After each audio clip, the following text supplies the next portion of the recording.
Do you think the Supreme Court left it necessarily opaque for good reasons?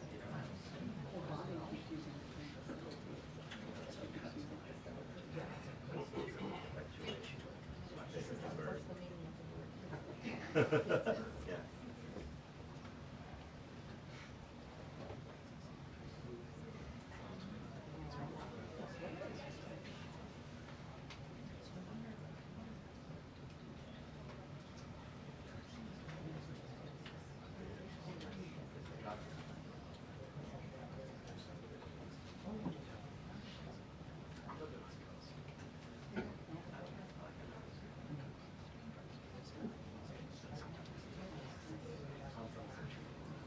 Yeah, interpretation. Yeah. But they could be done. It used to be clear, at least in the response. But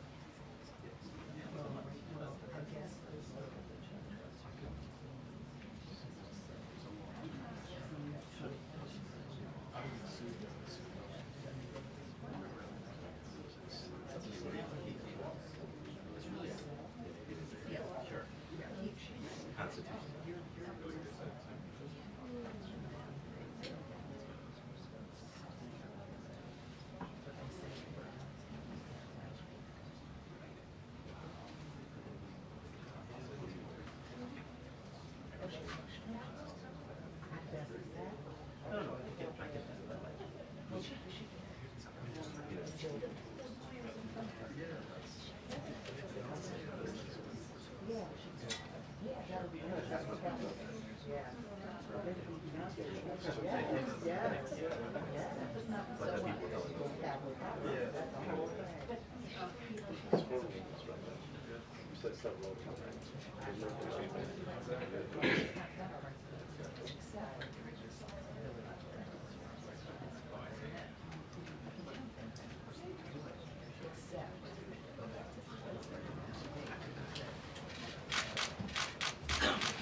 Good afternoon, everybody. I apologize for my tardiness, but I came directly from the Oval. I have some newsy updates to share from the President, which I know you all very much value and appreciate. So let's get to it. The President promised millions of Christians across the country on the campaign trail that he would create a White House faith office when he returned to the White House, and he has delivered on that promise. The White House Faith Office has put together an extraordinary week-long celebration currently underway for Holy Week ahead of Easter Sunday.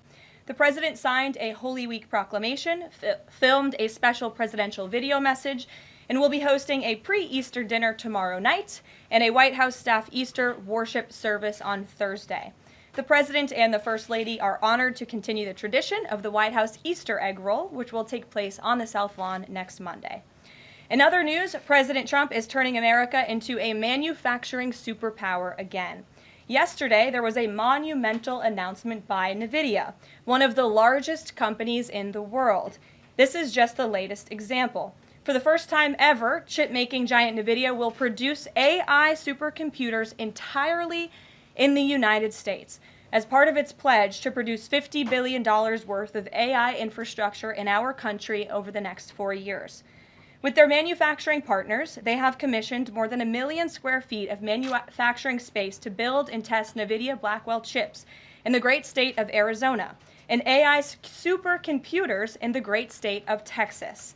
NVIDIA's founder and CEO Jensen Huang touted how the engines of the world's AI infrastructure are being built in the United States for the first time. This is the Trump effect. This follows trillions in other U.S. investments announced already, including $500 billion from Apple in U.S.-based manufacturing and training, $100 billion from TSMC and U.S.-based chips manufacturing, and the $500 billion private investment led by OpenAI, Oracle, and SoftBank in artificial intelligence infrastructure.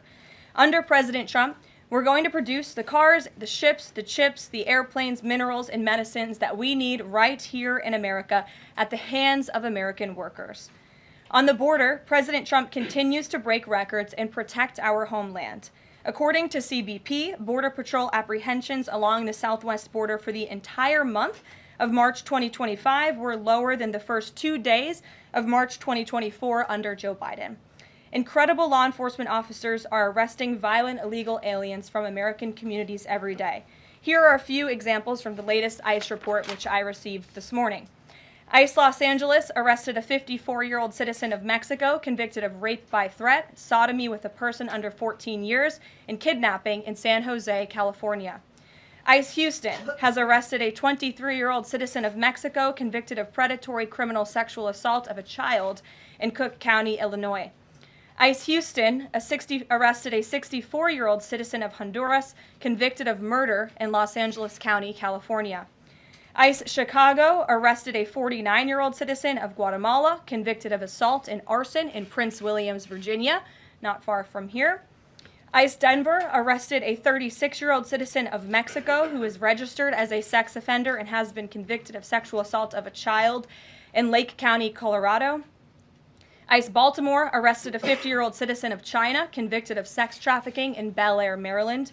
And ICE Boston arrested a 46-year-old citizen of Jamaica convicted of 3 counts of rape of a child and 2 counts of indecent assault and battery of a child under 14 in Boston, Massachusetts. President Trump and our administration will not rest until every single violent illegal alien is removed from our country. The safety of the American people is too important to settle for anything less. On that note, the Democrat and media outrage over the deportation of Abrego Garcia, an MS-13 El Salvadorian illegal alien criminal who is hiding in Maryland, has been nothing short of despicable. Based on the sensationalism of many of the people in this room, you would think we deported a candidate for Father of the Year.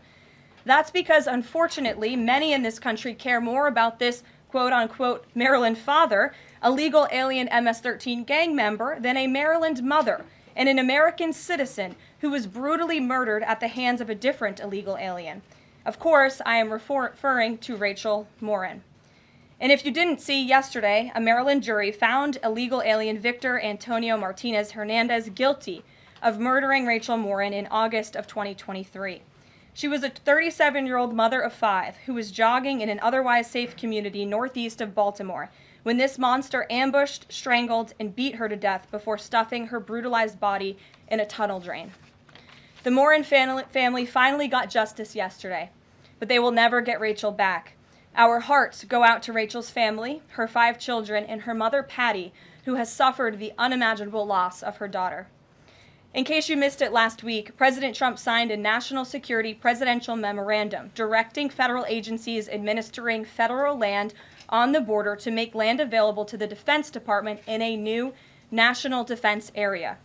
This followed the president's Day 1 executive order committing his administration to marshal all available resources and authorities to stop the unprecedented flood of illegal aliens into our country and to obtain complete operational control of the borders of the United States of America. Once again, the president is fulfilling another key promise. This new national defense area spans more than 170 miles across our border in New Mexico, but in the coming weeks, this administration will add more than 90 miles in the state of Texas. This national defense area will enhance our ability to detect, interdict, and prosecute the illegal aliens, criminal gangs, and terrorists who were able to invade our country without consequence for the past 4 years under the Biden administration. It will also bolster our defenses against fentanyl and other dangerous narcotics that have been poisoning our communities. With all of this work being done to make America great again, we continue to see a positive response from the American public. A brand new poll published from the Daily Mail and JL Partners this morning found that President Trump's approval rating is at an all-time high. That's because the president is working tirelessly to keep his promises to the American people, as I just saw him doing today in the Oval Office. We have a reporter in our new media seat today, Matthew Foldy. I like your boots, Matt, who is the editor-in-chief of the Washington Reporter. Washington Reporter is a new, fast-growing outlet that breaks stories about legislation and interviews leaders in Congress and across the administration. The publication's readership includes the highest levels of business and government. And with that, please kick us off, Matt.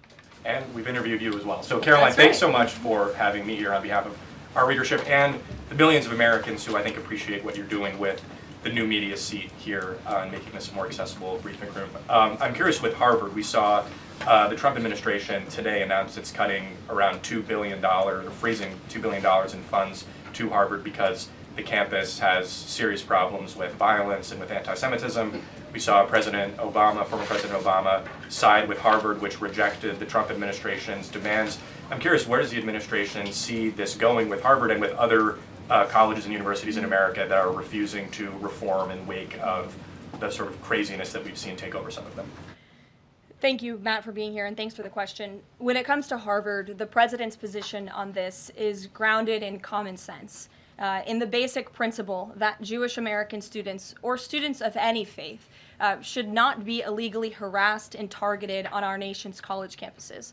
And we unfortunately saw that illegal discrimination take place on the campus of Harvard. There are countless examples to prove it, particularly with the stunning confession by then Harvard President Claudine Gay, who said that bullying and harassment depended on the context. The president at that time made it clear to the American public he was not going to tolerate illegal harassment and anti-Semitism taking place in violations of federal law. So the president made it clear to Harvard, follow federal law, no longer break Title VI, which was passed by Congress to ensure no student can be discriminated against on the basis of race, and you will receive federal funding. Unfortunately, Harvard has not taken the president or the administration's demands seriously. All the president is asking, don't break federal law, and then you can have your federal funding. I think the president is also begging a good question.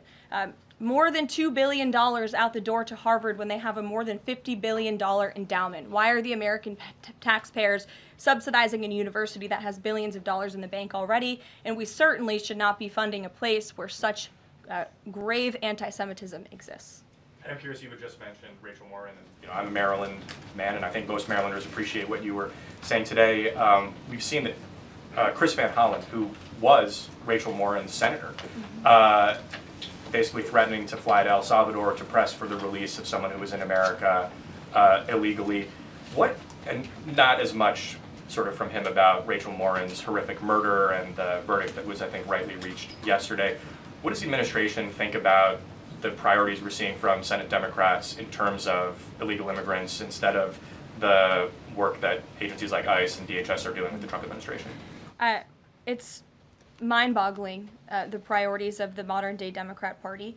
I think it's atrocious that you have Democrats in Congress on Capitol Hill who swear an oath to protect their constituents and to serve them in Washington, D.C., spending more time defending illegal immigrant gang members than their own constituents and law-abiding American citizens like Rachel Morin.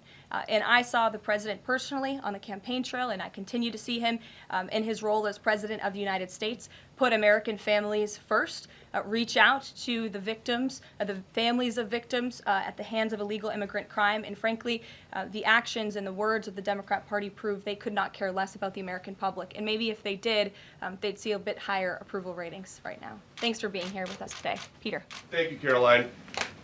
To follow up on something that you just said, why do Ivy League schools get so much federal funding? It's a very good question, and it's a question the president has obviously raised in his discussions and negotiations with not just Harvard, but also Columbia and many other Ivy League institutions. We have the Anti-Semitism Task Force, which the president promised and delivered on. The Anti-Semitism Task Forces across the government, representatives from various federal agencies who meet on a weekly basis to discuss the question that you just raised. And I think a lot of Americans are wondering why their tax dollars are going to these universities when they are not only indoctrinating our nation's students, but also allowing such egregious illegal behavior to occur. To follow up on immigration, deporting American citizens to Central American prisons, is it legal, or do you need to change the law to do it? Well, it's another question that the president has raised. It's a legal question that the president is looking into. And he talked about this yesterday when with his meeting with President Bukele in the Oval Office. He would only consider this, if legal, for Americans who are the most violent, egregious, repeat offenders of crime who nobody in this room wants living in their communities. And then there's this CHNV thing. President Biden let more than 530,000 people from Cuba, Haiti, Nicaragua, Venezuela into the U.S. with this CHNV program. He did it with the stroke of a pen. And now a judge will not let President Trump undo it with the stroke of a pen. So are you guys going to give all 530,000 plus people individual deportation hearings, or are you just going to try to deport them? I spoke to White House counsel's office about this morning because obviously another rogue district court judge is trying to block the administration's mass deportation efforts with this latest injunction. We will fight this in the court of law, and we will ensure that every individual who illegally entered our country and was really taken advantage of by the previous administration because they abused the parole system in this country to fast track legal status, as they said, for these illegal immigrants, and they completely abused our legal system. Many of these paroled individuals were then given temporary protective status, which the intention of that TPS was only supposed to be used in times of war or storm or destruction in the home countries of these migrants. It was completely abused. These migrants came here for economic reasons, and they illegally entered our country, and the president is not going to tolerate that. And so we will continue to focus on deporting as many individuals as we can. Jennifer. One on tariffs and one on Russia. Can you give us any sort of an update on which deals are in hand or are close? Which countries are reaching a deal on tariffs? And then on Russia, can you give us an update on what the agreement was with Russia? The president yesterday said that he thinks we'll be seeing some very good deals very soon. Can you talk a little bit about what Russia agreed to? Sure. I don't want to get ahead of our United States Trade Ambassador and Secretary of Commerce, the Secretary of Treasury, all the great individuals who are working incredibly hard to cut these good trade deals. And the president's deeply involved in this as well. He has made it clear to his trade team he wants to personally sign off on all of these deals too. And so I don't want to get ahead of them on announcements. But obviously, as you've heard from numerous administration officials, there have been many talks with countries. We've had more than 15 deals, pieces of paper put on the table, proposals that are actively being considered. And as we've said consistently, more than 75 countries have reached out. So there's a lot of work to do. We very much understand that, but we do believe that we can announce some deals very soon. And then on Russia, can you say, did Russia agree to anything with Special Envoy Steve Witkoff? I don't want to get ahead of those negotiations as well. What I can tell you is that they were a productive conversation was had. As the presidential envoy Steve Witkoff said last night, he believes that Russia wants to end this war, and the president believes that as well. There is incentive for Russia to end this war, and perhaps that could be economic partnerships with the United States, but we need to see a ceasefire first, and the president and the presidential envoy Witkoff made that very clear to the Russians. Gabe. Thank you, Caroline. And Yeah. I also want to thank your press office for releasing that information that you cited up there regarding the ICE arrests over the last couple of days. And I have them right here, but what I might ask is, why not release the same information for those who were deported to El Salvador? Well, first of all, that information was released by the Department of Homeland Security. The individuals on the flights to El Salvador are foreign terrorists, and those are counterterrorism operations. They are much different than the arrests and final order of removals that you see on a day-to-day basis that law enforcement agents are conducting around the country. That information was not, to that detail, was not released by DHS, though. I just told you the reason. It was a counterterrorism operation, a deportation of foreign terrorists, not illegal criminals who have been convicted of heinous crimes living in our American communities. It's two different things. Foreign terrorist, illegal immigrant criminal, two different things, two different definitions. You should look them up. Christian, go ahead. Yeah, thanks, Caroline. Does the president support raising the corporate tax rate to pay for all these other tax cuts he wants to see move through Congress? Look, I've seen this idea proposed. I've heard this idea discussed, but I don't believe the president has made a determination on whether he supports it or not. And then secondly, do you have any information on the status of Eden Alexander? Hamas says they lost contact with the unit guarding him following an Israeli airstrike earlier today.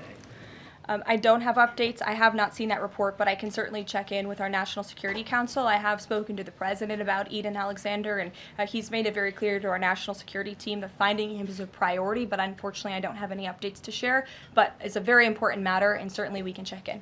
Sure. Hi. How Hi. concerned is the president that a federal judge could hold a Trump administration official in contempt of court for for defying deportation orders? We are complying with all court orders. So I see what you're trying to do there with that question, but we're very confident that every action taken by this administration is within the confines of the law, and we continue to comply with the court's orders. And you have seen that, and the president made that clear yesterday in the Oval Office with President Bukele. Sure. Thanks, Caroline. Could you, just going back to El Salvador, could you just explain to us a little bit more about the legal basis on which you may be able to send US citizens to prison there? I know you said President Trump is looking at it, but can you explain to us a little bit more about how that might be possible? We're looking at it, and when I have more for you to share, I certainly will. Sure. Still going off the El Salvador questions, yesterday in the Oval Office, administration officials made it very clear that El Salvador is responsible for Mr. Abrego Garcia, yet El Salvador's president said we're not going to do anything with him. So my question is, who is responsible for this man and where he's going to end up? Well, no. First of all, President Bukele said that he is not going to smuggle a foreign terrorist back into the United States of America, as many in this room in the Democrat Party seemingly want him to do. Abrego Garcia was a foreign terrorist. He is an MS-13 gang member. He was engaged in human trafficking. He illegally came into our country.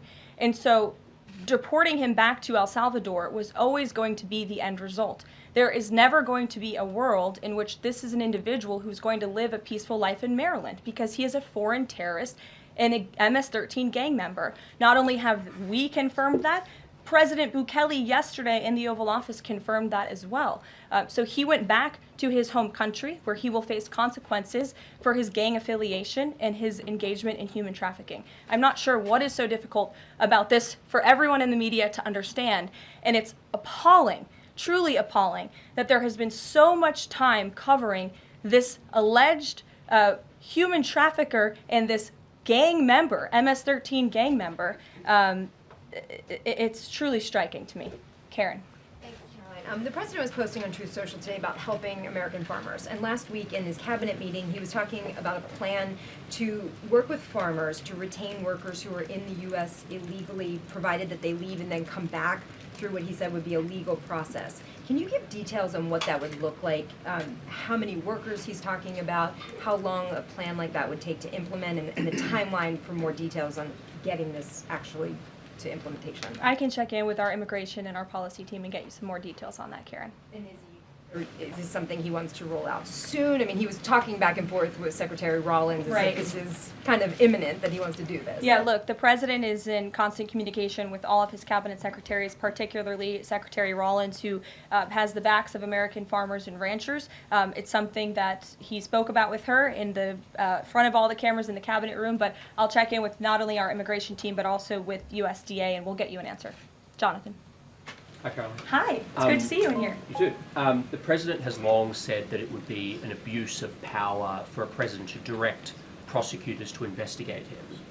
Last week, President Trump explicitly directed the Justice Department to scrutinize Chris Krebs to see if it can find any evidence of criminal wrongdoing. How is that not an abuse of power to direct the Justice Department to look into an individual, a named individual? Look, the president signed that executive order. It's the position of the president in this White House that it's well within his authority to do it. Otherwise, he wouldn't have signed it. And he signed it, and that's his policy. Jeff, how you doing? Fine, thanks, Caroline. A follow-up on Harvard. The president floated on Truth Social, I believe, the possibility of removing tax-exempt status. How serious is that threat, and are there other universities he's considering? And then a follow-up question on foreign policy. Can you give us an update on what the president hopes to come from the next round of talks with Iran? Sure.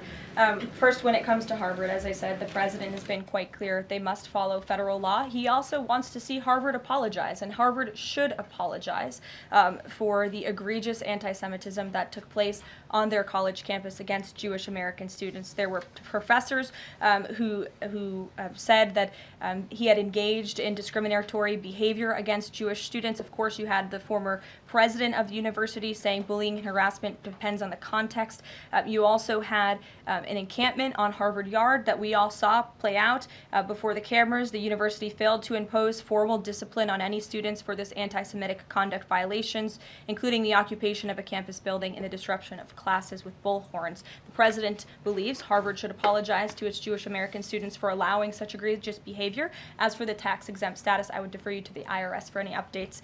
I do want to answer your question on Iran, of course. The maximum pressure campaign on Iran continues, but as you know, the president has made it clear he wants to see dialogue and discussion with Iran while making his directive about Iran never being able to obtain a nuclear weapon quite clear. And the president spoke to the Sultan of Oman today, who helped facilitate these talks. I have a readout for all of you. He held a call with the Sultan of Oman today, and he thanked him for hosting the first direct meeting between the United States and Iran and emphasized the need for Iran to end its nuclear program through negotiations. The two leaders also discussed the United States' ongoing operations against the Houthis and emphasized that the Houthis will pay a severe price until they end their attacks on maritime traffic in the Red Sea. As you know, an additional negotiation between Steve Witkoff and Iran's representative has been scheduled for Saturday. And since these are ongoing negotiations, I have nothing more to add on that. Can I follow Iran? Sure.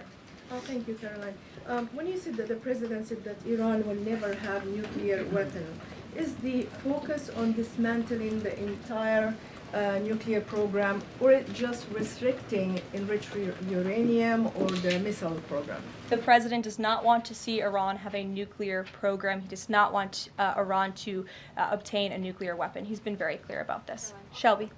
Shelby, you have a seat today. I know, stole it. Glad to see it. Two quick ones on TikTok. First, is the president expecting to extend the TikTok ban that's now June 19th if China doesn't come to the table in time? Well, June 19th is a long ways away, obviously. I think it's 2 months away. 2 months is a long time, and the Trump administration, as you have all seen, we work at Trump speed around here. We get a lot done, so definitely don't want to get ahead. The vice president continues to lead these negotiations and talks. The president's involved, and they're ongoing. And then the president previously said he'd consider reducing tariffs on China in order to get a TikTok deal done. Is that option still on the table? Look, the president has made his position on China quite clear, although I do have an additional statement that he just shared with me in the Oval Office. The ball is in China's court.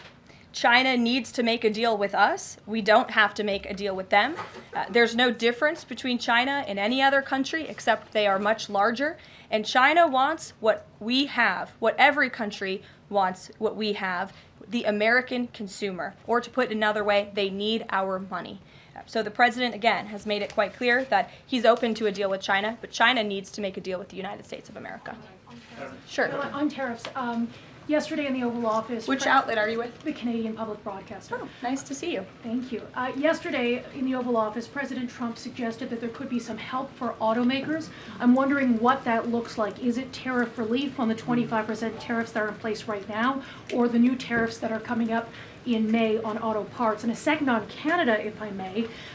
President Trump's tone when it comes to Canada-U.S. relations, Canadians have noticed it's shifted a bit in the past few weeks. Ever since the election campaign started, he stopped talking about Canada becoming the 51st state, at least publicly. I'm wondering if that's on purpose and why. I would reject the president's position on Canada has shifted. Perhaps he just hasn't been asked about Canada by questions from this group in the Oval Office when they see him almost every day, but the president still maintains his position on Canada. The United States has been subsidizing Canada's national defense, and he believes that Canadians would benefit greatly from becoming the 51st state of the United States of America. As for autos and auto parts, I don't have anything to read out for you there, but I think the point the president was making is flexibility, and he has flexibility when it comes to negotiations and talks, but ultimately his goal in his fair trade deals that he is pursuing with many countries around the world is to put the American worker first. And we had automakers and auto workers here at the White House on Liberation Day who believe in this president and his negotiating ability to put them first and to bring those jobs back to the United States of America. And the president's been very clear about that in his conversations with the automakers as well. Deanna, go ahead. Thanks, Caroline. One on Ukraine and one on China. On Ukraine, this past weekend, Zelensky offered an invitation to President Trump, extending an offer for him to visit Ukraine. Just wondering if there's any update on that. Has Trump seen that offer and what he's thinking about?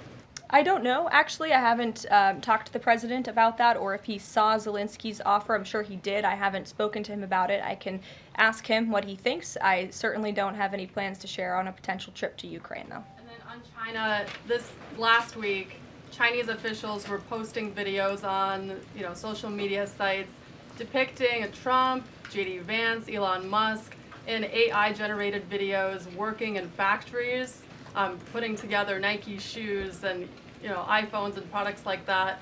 Does the White House, have they seen these videos? Do you guys have a response to that? I have seen the videos. I'm not sure who made the videos or if we can verify the authenticity, but whoever made it clearly does not see the potential of the American worker, the American workforce. The president believes in the American people, and he knows that we have the best not only consumer base in the world, but also the best workforce in the world, and that's why he's so focused on bringing investments home and shoring up our critical supply chains and bolstering our manufacturing here as well. Brett. Thanks, Caroline. Would the president support a ban on members of Congress trading stocks? I'm certain that's something the president would be interested in looking at, and I can ask him if he would support such a bill. Sure. Yes. I have a question about the president's post from this morning on farmers. He asked farmers to be patient and just hold on. But a lot of farmers that I've talked to in the last week or so have said, they're in the middle of spring planting season, and that a trade war makes everything sort of up in the air. What would his message to them be? And also, is there anything specifically planned to provide relief like in President Trump's last term? Yes, well, relief is being considered. The Secretary of Agriculture, I know, has spoken to the president about that, and again, it's being considered. And as for the president's message to the farmers, he put it out himself. He could speak for himself much better than I can speak for him, and so I would just direct you to the statement he had telling the farmers again and reiterating his support for them and that he has their backs, which he certainly does. Kelly, in the back. Thanks, Caroline. Two questions. The first one, a Georgia man was just arrested over alleged threats to kill Director of National Intelligence Tulsi Gabbard. Reportedly, there is now increased security around the FBI Deputy Director. Can you talk about the level of threats against various administration officials, and then a second one on Biden? I'm sorry to hear that. I had not seen that report. It's very unfortunately, and obviously the White House, the president, and the entire administration condemn any threats of violence against any administration officials or public officials on both sides of the aisle here in Washington, D.C. It shouldn't be tolerated, and we commend the local law enforcement agencies for arresting this individual. Former President Biden, he's set to deliver his first major speech since leaving office tonight. He plans to talk about what I'm told will be Social Security under the current administration, closing of offices, longer wait times, harder for seniors and people with disabilities to access earned benefits is what Democrats have been saying today. I wanted to get the president's response, or if he plans to respond to this, and comments on what Democrats are calling cuts to Social Security. My first reaction when seeing former President Biden was speaking tonight was I'm shocked that he is speaking at nighttime. I thought his bedtime was much earlier than his speech tonight. I understand the topic of his speech will be Social Security. Let me make it very clear ahead of former President Biden's remarks. President Trump, is absolutely certain about protecting Social Security benefits for law-abiding, tax-paying American citizens and seniors who have paid into this program. He will always protect that program. He campaigned on it, he protected it in his first term, and he's back again to continue protecting it. On the topic of Social Security, I have some news before I let you all go. Later this afternoon, the president will be signing a presidential memorandum aimed at stopping illegal aliens and other ineligible people from obtaining Social Security Act benefits. The memorandum will direct the administration to ensure ineligible aliens are not receiving funds from the Social Security Act programs. It will expand the Social Security Administration's fraud prosecutor program to at least 50 U.S. attorney offices and establishes a Medicare and Medicaid fraud prosecution program in 15 U.S. attorney offices.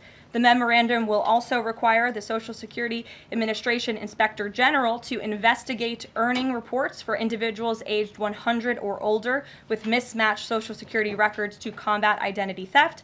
And the memorandum will direct the Social Security Administration to consider whether to reinstate the use of civil monetary penalties against individuals who engage in Social Security fraud, an effort that has been paused for several years.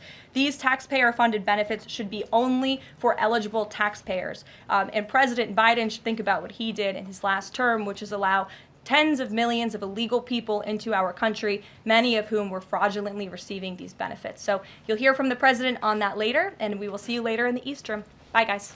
Thanks, Caroline.